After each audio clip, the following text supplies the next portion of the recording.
Welcome to Up Close with Carlos Sang, celebrating art, entertainment, and the human spirit.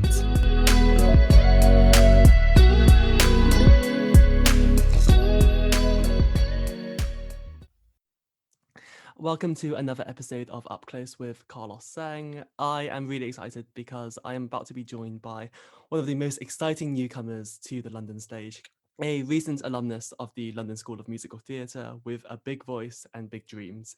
I am really excited to be introducing Freddie King. Hi. Hi. How are you? Fun. My head swell. I don't know. I'm very well. How are you? I'm really good, thank you. Thank you so much for doing this. Yeah, so I just want to start off. When I was researching around you, when I was googling around, I kept on getting results about another Freddie King, the American blues guitarist. How familiar were you with him, or your parents with him before? No idea. I absolutely, and it was it kind of came around when I changed my professional name. I shan't say what my original was whilst I was at LSMT. So it was a kind of it all came about, and then we were like, oh, there's already a Freddie King, but we kind of just went with it because it's kind of nice to join that group of performers. But yeah, he's amazing. Since finding out about Freddie King, the original, Freddie King the first, if you will. Yeah, he's a really cool guy, and I've had a couple of people that I know that work in music and are guitarists and in a kind of jazz background, that when it all came about that I said that I was going to go forward as Freddie King from now, and they were like, oh my god, like the guitarist, and I was like, so it's kind of nice to be linked to him a little bit. Oh my god, so that's really exciting. You recently celebrated your birthday as well. And I want to ask, first of all, happy birthday. How different was your birthday this year compared to last year? And how did you celebrate? It was nice. I was still with all my family. I was very lucky to be surrounded by my loved ones, and which a lot of us have kind of had times that we haven't been able to do that over the last year. But I was very lucky to be with mum and dad and my sister and my cat.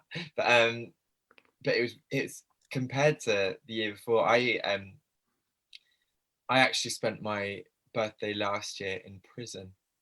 What? But yeah, What? I did this amazing project. I didn't actually go to prison. I'm not a felon. But, Okay. I did this beautiful production with Grange Park Opera and Pimlico Opera, where they take West End professionals into prisons and do a show with the inmates. So I did Hairspray last year in HMP Bronzefield in Ashford in Surrey.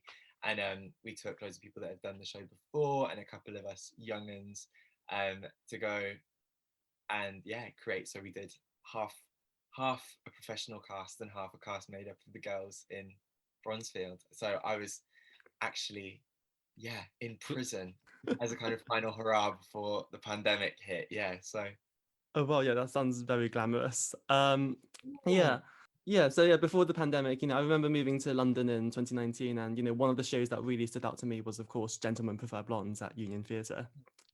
How did you go about making the show resonate for a modern day audience and not making it seem outdated or sexist in any way?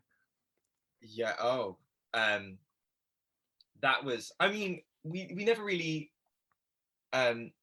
focused on it being not outdated, because I think you've just got to kind of come to these kind of old shows like they're a new text, like they're a new piece, and you've got to work around the bits that might not be the most current feeling. But it was just absolutely finding the truth in it, finding the people. It's this mad.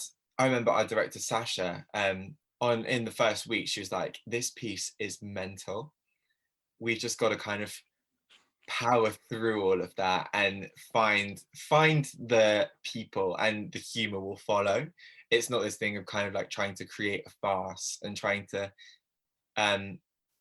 push anything and make it all seem the way that it's supposed to. You just got to kind of follow the script and play these people the way that they're people, and it will just become the farce that it's written to be. Trust the text.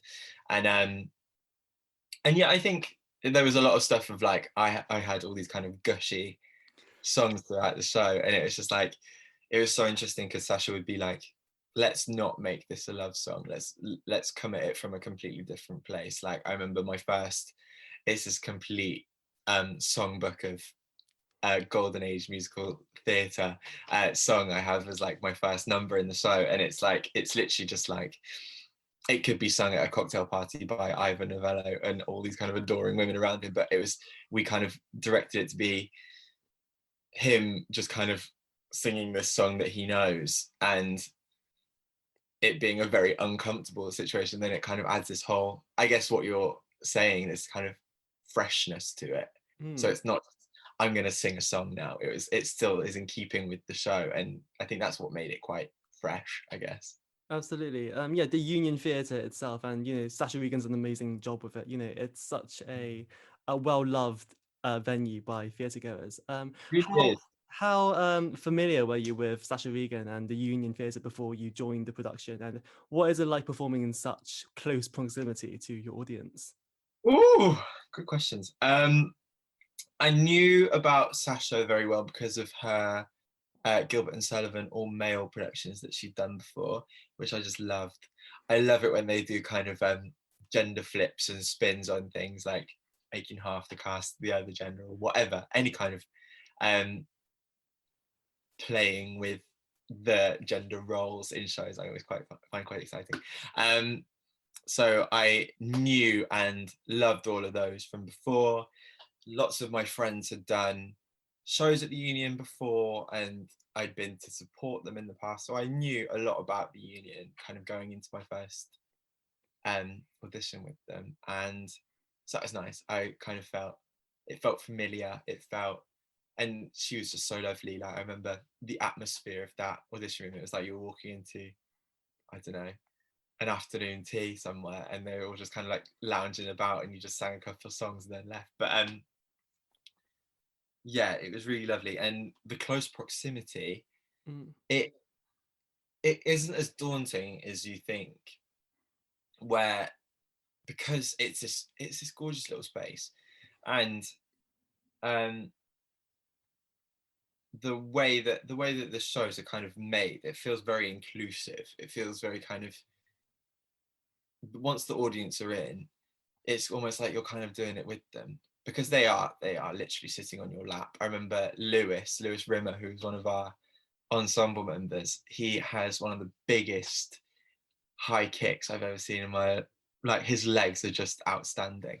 And I remember most nights it looked like he was about to take the glasses off a lady in the front row or whatever, because like that is how close we were. And because our choreography wasn't forgiving, Zach Nemeren's choreography was beautiful, and it was so athletic and just full out from the get-go, that it kind of felt nice that all of this audience was so close, because it was this huge scale production in a tiny room.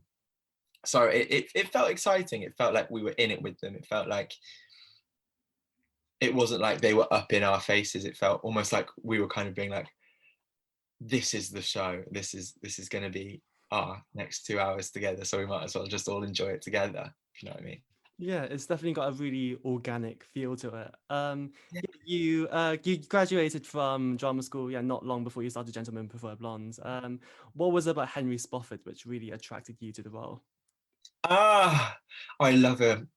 I thought he was everyone loves a nerd, and I think everyone loves a nerd with a heart, and that is exactly what he was. He was, you could plop him in 1960s New York and he'd become a Seymour Krelborn type, or any, in more current stuff, you could put him into a kind of be more chill situation, and he'd still be the same kind of person, where he's just like, oh, not sure, but he has this kind of, he was a man that didn't know it yet, and I loved that about him. He was this kind of, and when he meets Dorothy, who was played by gorgeous Eleanor, he was, that's when his man started to come to him a bit, and I Mm. loved that feeling about him. How as I said, with his first number, he's this kind of like nervous, shy thing, and then by the end of it, he's doing this kind of lush, actually just laying his cards on the table to her and saying, "I do love you," and all this. And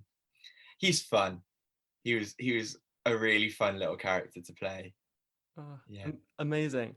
Yeah, there's been like a huge resurgence in the popularity of musical theatre. What do you think it is about musicals which has spawned this new renewed interest? Oh God. I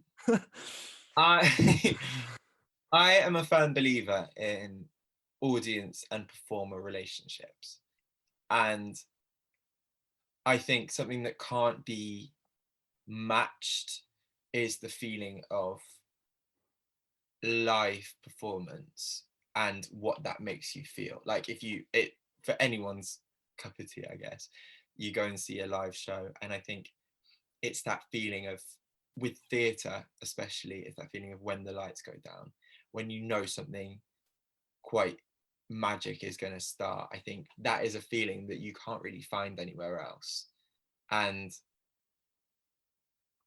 that feeling of anticipation of something quite spectacular, quite magical coming is a it's yeah, very hard to rival. And I think with social media being as developed as it is, and people kind of getting this flavor of what they could see live, I think that is really helping boost the popularity with these kind of new shows like Six.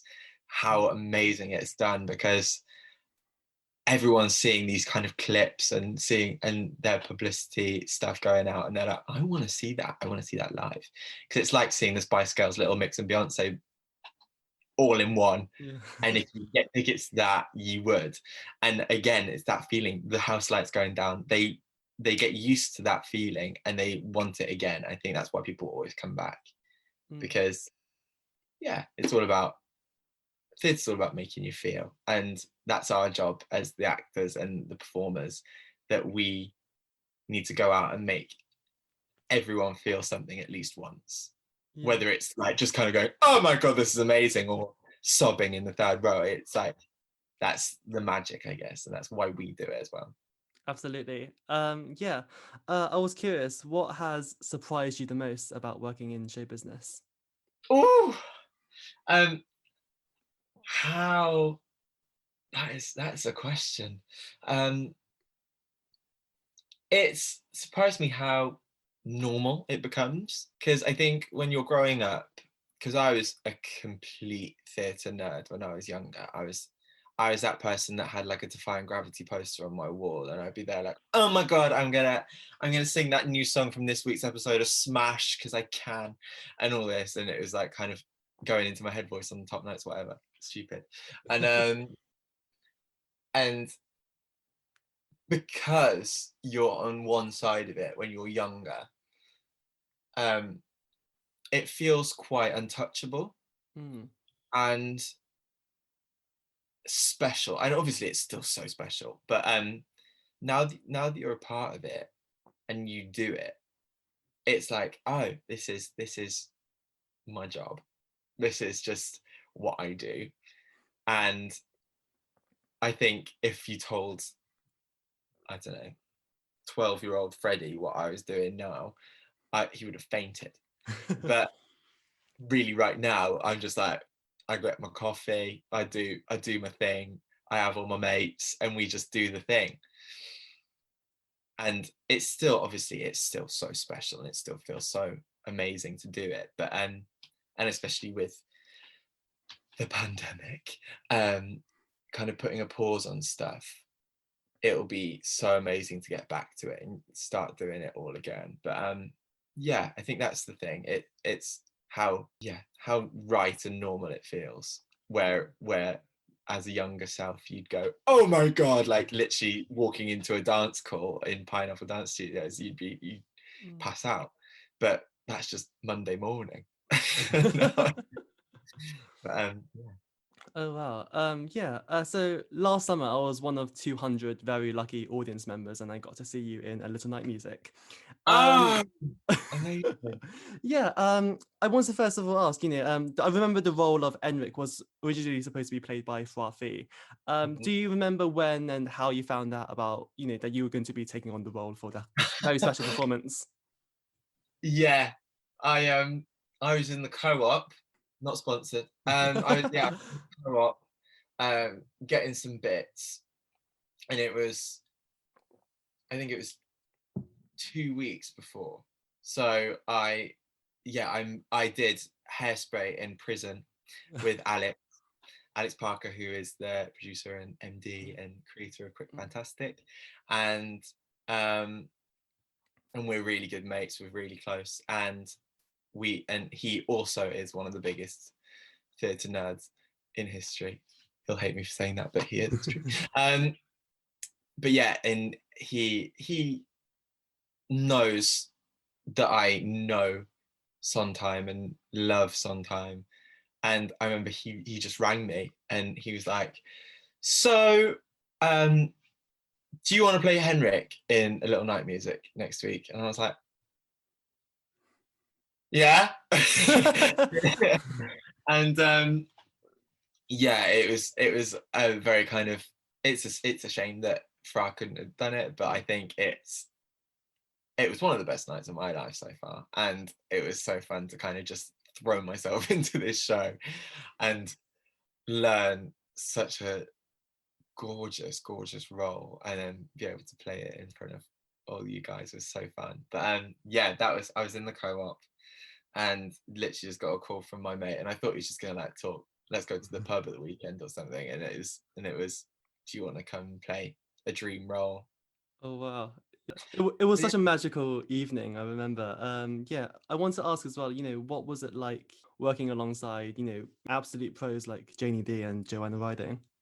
oh, you can just imagine they're gorgeous, really absolute pros. And I think it's going back to that thing of as I said before, how normal it is, because they're Olivier Award winners. Mm. They've done every show under the sun.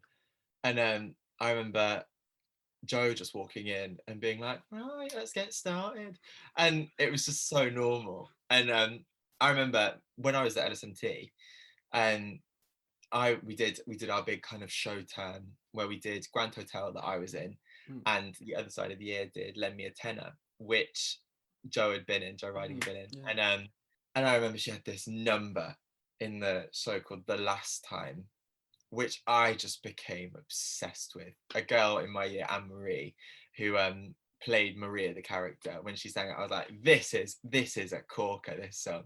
And I remember I put it on my Spotify, and that was Joe singing it on the cast recording, and I had to go up to her um on our first day of being together, and I was like, can I just say you're in my top played on my Spotify playlist because of how obsessed I was with that song. And she was like, great, lovely, amazing. And it so yeah, it was gorgeous to work with them, and I think you learn a lot from working alongside people that have been doing the thing and doing it so well. And people like Laura Pitt Pulford as well, how Mm. I remember doing our first, she's done the show before I think, but we were doing our first kind of read through of it all, and I was like, she's just acting her socks off.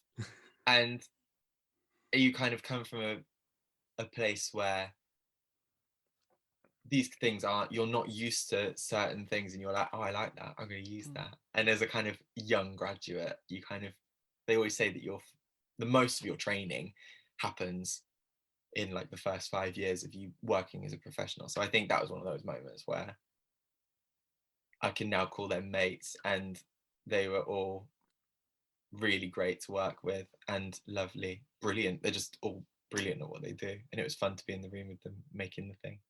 Amazing. Yeah, of course, this was a very different show to Gentlemen Prefer Blondes, and with this also being a concert production, Yeah. how challenging was it to connect with the character of Henrik, and did you struggle letting him go after just one performance? Oh, I did. I want to do it again. I want to do a full year of it somewhere. Yeah, I mean, I didn't have long to connect with him. It was more of a kind of get it, learn, know it. Mm. You know that you have you obviously have, we had our folders with us and stuff, so we had a kind of safety net, but I really kind of wanted to learn the piece and learn what I was doing and get to know it so I could kind of have time to connect with the character. But yeah, it was this just kind of whirlwind because we rehearsed in the Union and some other places, and we were standing in this rehearsal studio being like, we're doing this tomorrow night, and then it was suddenly happening. We were doing our dress, and then we were doing tech, and then you guys were all there, and we just did it, and it was so fun. What was it like performing in the rain as well, by the way? Hilarious. I mean, you saw it. It was that moment when Janie was singing "Send in the Clowns," and you could tell that everyone in the audience was kind of going, I'd rather be somewhere very warm and dry now. And we could feel it for you guys because like we were under our tents, like we were living the life of Riley, and the kind of sea of umbrellas and ponchos we already felt for you. So it was kind of that moment of like when Janie stepped out to do Send in the Clowns, she just like chucked off her coat and just stepped out into the rain. It was almost us like kind of being like, let's be here with you. Like if we're gonna get wet, let's all get wet. And so yeah, it was fun. I think you just got to kind of, it's outdoor theatre and we live in Britain. It's always a possibility, and like the guys at Regent's Park always do it throughout their season. There'll always be a very very rainy show, and Yeah, I just and remember. Yeah, there were like it was supposed to be like rain warnings like all week, and like it was dry all week until like a weekend in the country, and then that was when it started like pouring down. we're talking about a weekend in the country. A regular British weekend in the country is usually very wet, but we just thought it's just too special not to finish up and not to do it. We just thought, let's just do it, let's just go out, and whatever happens with the weather, just enjoy yourself and get it out there. Yeah, you're originally from the West Midlands. I How did am. you um how did you find the transition moving to London and settling into the big city and finding your place in that fast-paced environment and culture? I was very young when I did it. I was about 18, Mm. so I moved during my years out, and I worked in a pub, and I went out a lot. That's a good role model thing, isn't it? Go out a lot. Mm. And I kind of, it was a shock. It was a real shock to the system. My sister had lived in London for years before, and I had places like Coventry and Birmingham that maybe aren't as lush, but are similar environments and that I'd grown up in. And um, yeah, so it was a shock to the system being out on your own at like such a young age. And for me, it was funny because so many people move to London and go to drama school, and I just didn't take that route. And I was kind of out there on my own. And I'd moved with a really close friend, and we were living together.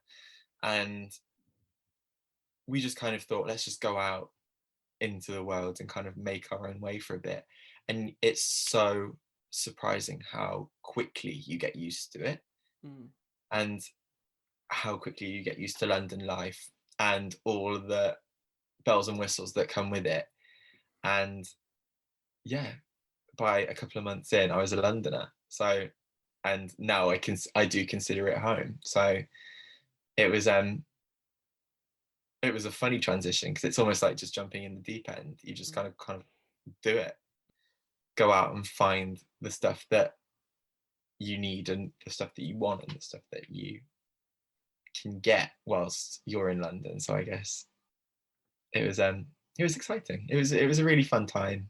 And it meant that when I went to LSMT, I was kind of used to it all. So we had a couple of people that did move to London for LSMT, and they were all like, I remember, again, the first kind of drama school nights out that always happen. Everyone was there like, let's go to Weatherspoons, and then a couple of us who had been there would be like, no, we've got an idea, and we'd like take them to this like grotty dive bar, and everyone would end up having like the best night ever. So it's the kind of thing of like, you get used to how the city works, and you're able to then kind of ride that wave a little bit. So yeah. Mm. Fun. We're both of a similar age and grew up in a very digital world with social media, Netflix, online streaming. What was it about the stage that really attracted you?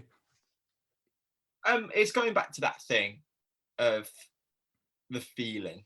You don't you I mean, you can watching a film, but I think nothing can beat the feeling of house lights going down. And that's my thing.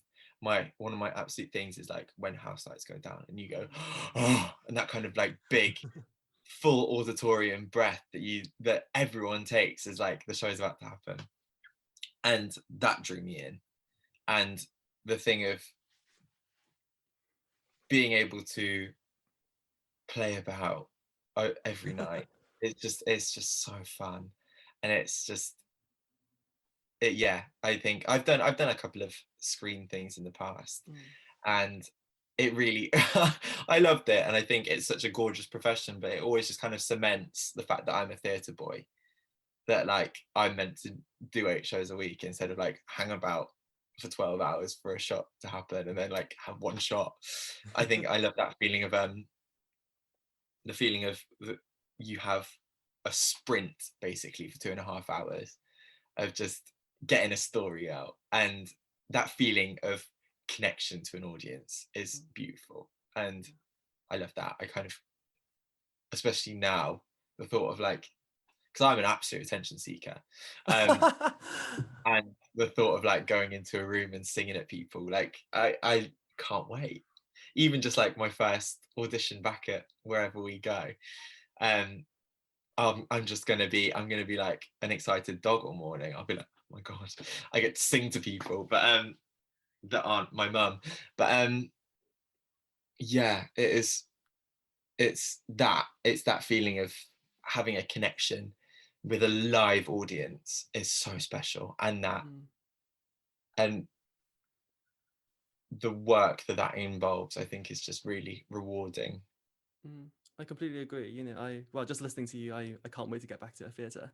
Mm, Yeah, I've had the privilege of speaking to, various veteran performers who've been doing this for, 20, 30, 40 years. And a lot of them always come back and say, that they still feel like they're just starting out. I want to ask, what has starting out felt like for you? oof, interesting. I mean, obviously, the pandemic happened half like about 5 months in to my professional career, and that was funny because all of the stuff that like it feels like such a kind of stepping stone situation. Like you just move on to the next thing, and then you move on to the next thing, and then you're trying a new thing, like you're and that felt amazing, starting off with the union job, which was so fun, and I made so many amazing lifelong friends on that. And moving on, I did piece of pan over Christmas and met like, I was able to do it with two of my best mates, which was so fun, and made some really good friends on that. And then it was like into prison hairspray, and it was there like, okay, what's next? It was that kind of feeling of excitement from job to job, and I was lucky to get all those jobs. And um it's that kind of feeling of potential energy of when you're starting out, what can you do next? And as you're kind of on this trajectory into your career and you're finding your niche and you're finding what you can do, it's such an exciting feeling in yourself to be able to do that. And yeah, obviously coronavirus hit, and and you thought, okay, right, what should we do with this now? What should we do to kind of have our outlet? And obviously I've done the odd kind of singing thing, like the odd job every so often, and it's just like I feel like we'll be able to kind of plot back into where we were on our own paths, if you will. So hopefully we can come back into theatre and kind of just keep moving onwards and upwards and just keep enjoying it as much as I was when I first started out. So yeah. Absolutely. Yeah, I think the pandemic has really changed a lot of things, obviously. I want to ask you, how has the pandemic and lockdown changed you as a person? I was talking about this the other day because we were saying we as people Mm, don't stop ever. Like even when you take time out of training or work or whatever, you're always thinking, okay, what can I do? Like you'll go traveling or you'll go and do a big holiday or you'll just be seeing friends non-stop. And I think that first bit of lockdown really made us all stop and just kind of, and as awful as it was, and as shocking of a thing it's been over the last year, a lot of people I think have really taken the time to just, it sounds a bit cringe, but just discover themselves a little bit more and just kind of realize who they are. Because when you stop like that,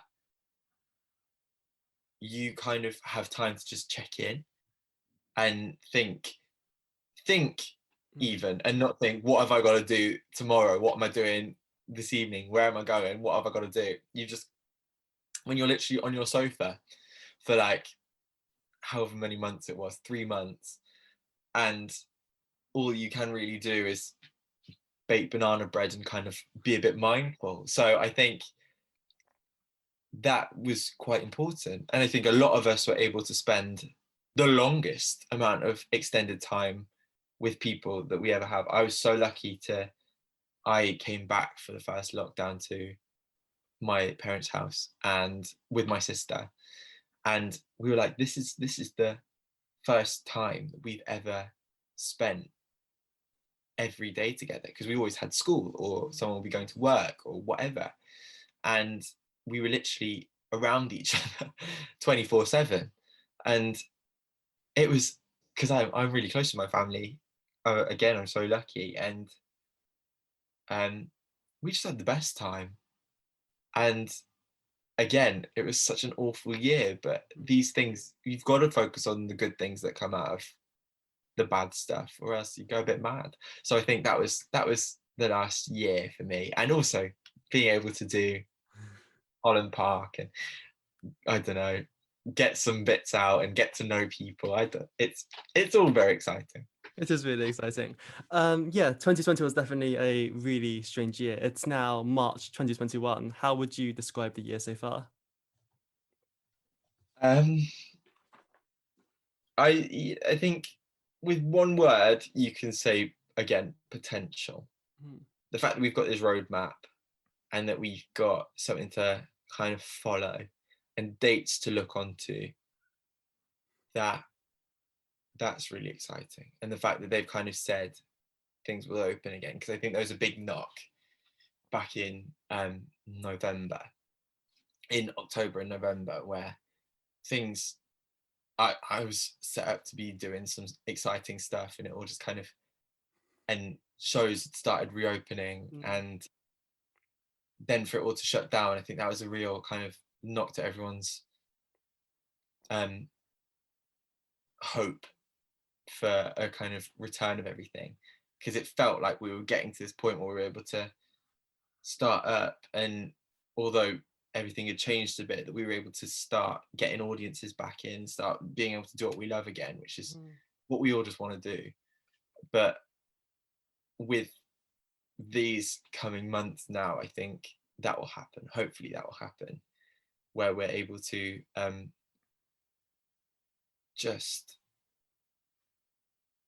move on, go from date to date, and hopefully be able to come out of it and go back to doing what we love all the time in June, July, whenever it is.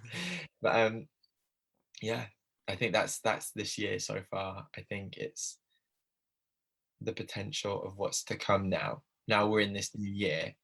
How can we move forward? Absolutely, yeah. There's been so many like amazing acts of human resilience and hope and Yeah. empathy this year.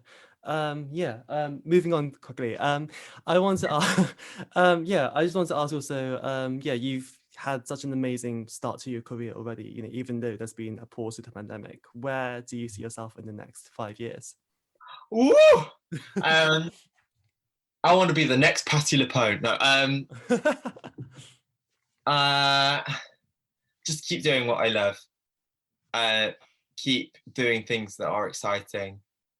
Keep getting to know amazing people, and whatever jobs come along, and I'm sure I'll enjoy every single one that comes my way.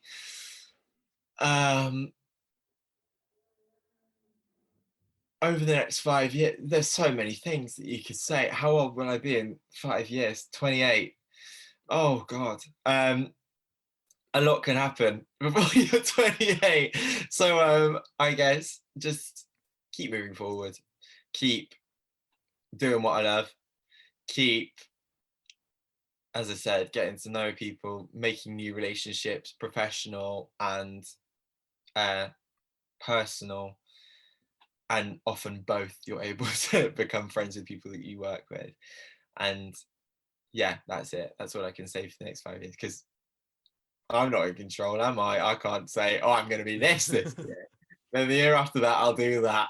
I'd love to do a couple more Sondheim shows. That's like how a lot of classical actors are like, I want to do the full Shakespeare canon. I want to do the full Sondheim canon. I want to get them all done under my belt. So that's my, I don't know, 30-year plan. But yeah, you can't really put too much pressure on yourself, can you? So just take it as it comes, enjoy every second of it, and be fine when you're not enjoying it that much, and just keep doing what you love. Yeah, we definitely look forward to seeing that. I want to ask as well, if you could go back in time and give one piece of advice to your 16-year-old self, what would it be? 16. Yeah. A really good piece of advice I was given, I don't remember who said, but it stuck with me for so long. And it's the thing of, it's just playing.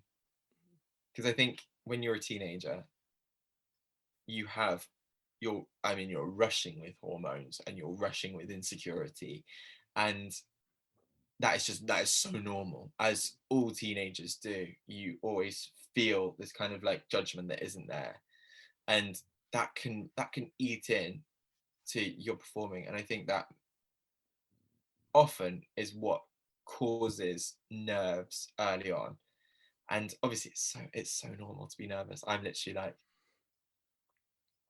everyone still gets them. Everyone still gets those butterflies and those feelings of like, oh my God, what am I doing? And it's using that and knowing that it's literally just playing, that you're literally just going out and doing this fun thing, and you just take the pressure off yourself. Because I think if 16-year-old me had heard that, I wouldn't be like, oh my God, it's got to be perfect every time. Because you do, just naturally, you put so much pressure on yourself to be something better. And I think if you're just kind of enjoying the moment that you're in and enjoying what you're doing, then you'll be fine. And you just do what you do. And if people like it, they do. And if they don't, move on. You can just do the next thing, do what you can. And yeah, it's just playing. It's an amazing, amazing industry, and it's such hard work. But we're really as long as you're having fun, then you're doing the best you can. Exactly. It's been an illuminating interview. I just want to finish on a lighter note and ask, how do you keep your teeth so perfect? My teeth. Yeah. Oh my God, my teeth. people that know me from when I was younger, I mean, all I can say is I had a very good orthodontist when I was about 17. Um, um, I think I don't know how to answer that. They're my teeth. They're big. They're big, and They're so white as well, though. That's the thing. I don't know. I drink like 4 cups of coffee a day. I think it's just I've got my dad has very nice teeth, so I think whether it's down to genetics, I don't know. But yeah, I yeah. Thank you. That's very sweet. But I don't look after myself as much as I should. I'm one of those people Well, where I really could take a few more steps. I will. Freddie King, thank you so much for joining us today. Thank you. Thank you for having me. It's been such fun. It's been amazing. Thank you so much. Thank you.